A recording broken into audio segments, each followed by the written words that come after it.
Rosemary Gardens is a small park located in the London borough of Islington, which is very popular for sports enthusiasts because of its 4G AstroTurf pitch, full-size tennis courts, basketball nets, table tennis, space to run, cycle, you get the point. It's also popular for dog walkers because it's open grassy woodland-like space, and there is a park for toddler and young kids as well as a playground for slightly older kids. There is also a tiny water park enclosed within the gardens. I mean, there's something for everybody, which is quite a rare find for such central areas. The history of Rosemary Gardens dates back to the 16th century, when all that was known at the time was the Rosemary Branch Tavern, which was located inside the park. Today this pub sits on the end of Shepperton Road. Next to it is the old Southgate Arms. The Southgate Arms unfortunately hasn't operated as a pub for a long time and is now a residential building. There isn't much history on the building except it featured in a 1960 film called Never Let Go.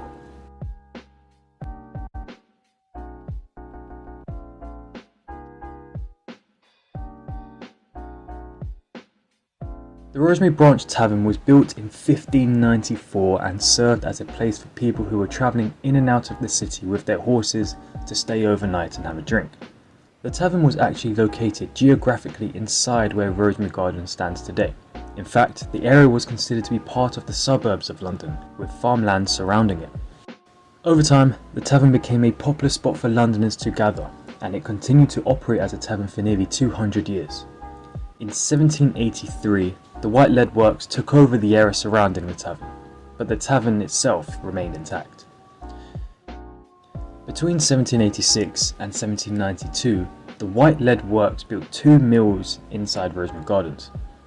One of these mills had a clock tower next to it, which resembled a small church, as well as a small river which you can see from old historical maps and old drawings of the site. In the 1800s, the Rosemary Branch Tavern was rebuilt and used for various activities, including tightrope walking, pony shows. In fact, a drawing from 1846 depicts spectators viewing a tightrope walking and pony races inside Rosemary Gardens. However, for 50 to 60 years, the mills built by the White Lead Works were no longer needed and the area became derelict. You can still see evidence of the site today.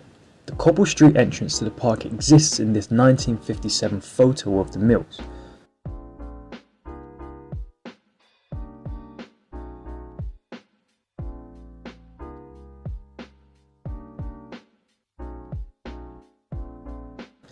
As well as the wall which disconnects the football pitch to the open grass area, which was part of the original site.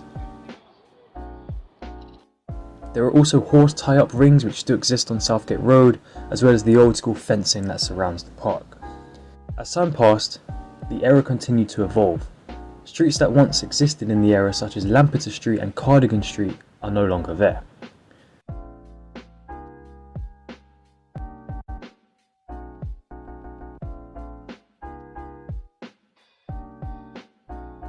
You can still see the evidence of where the wall used to separate Lampeter Street to the factory. This still exists today as the entrance to the park.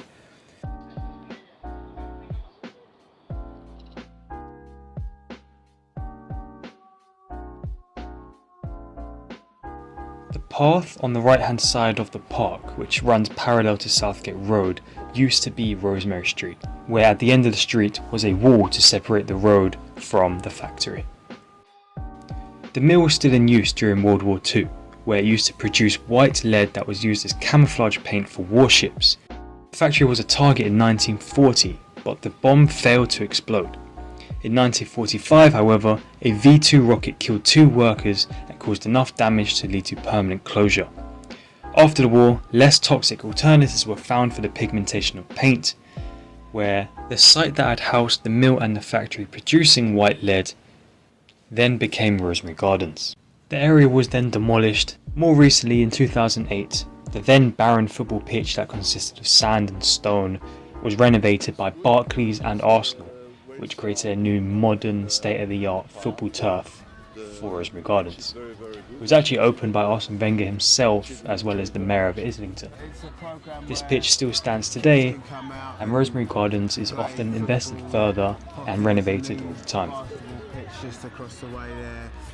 It just helps them come out and just enjoy the outdoor facilities that Barclays Baseball Sports have provided for them. This site has had £600,000 investment to create it from ourselves and the Football Foundation, but Barclays also invest money in sustaining the site, so to get sports activity going and make sure they stay vibrant sites for the community for a long time after their creation. I believe that what is good is that for the money they invest, they get something back to the children. That's always great, and I feel in England it's highly needed that you have facilities for young children to play football or to make sports. Just to make sport is fantastic. It's good for kids in deprived areas to come out and do something that they want to do instead of just hanging. The history of Rosemary Gardens in Islington is a fascinating one that spans centuries. From its beginnings as a tavern for travellers, to being a factory and a mill, to its current incarnation as a popular park, Rosemary Gardens has seen many changes over the years. The layout and the cobblestone floor that once belonged to the mills built by the Whitebed Works remain as a constant reminder of the area's rich history. Thank you for watching.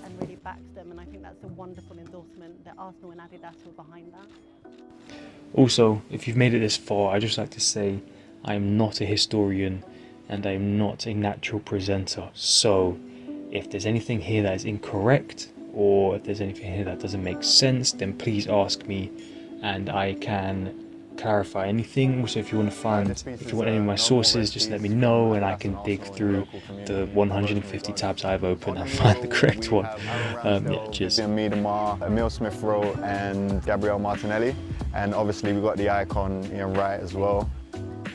We did this in the community because we wanted to create an inspiring piece of art that when the kids are playing football on the pitch, they'll be able to look up and be inspired and hopefully take steps forward in their careers.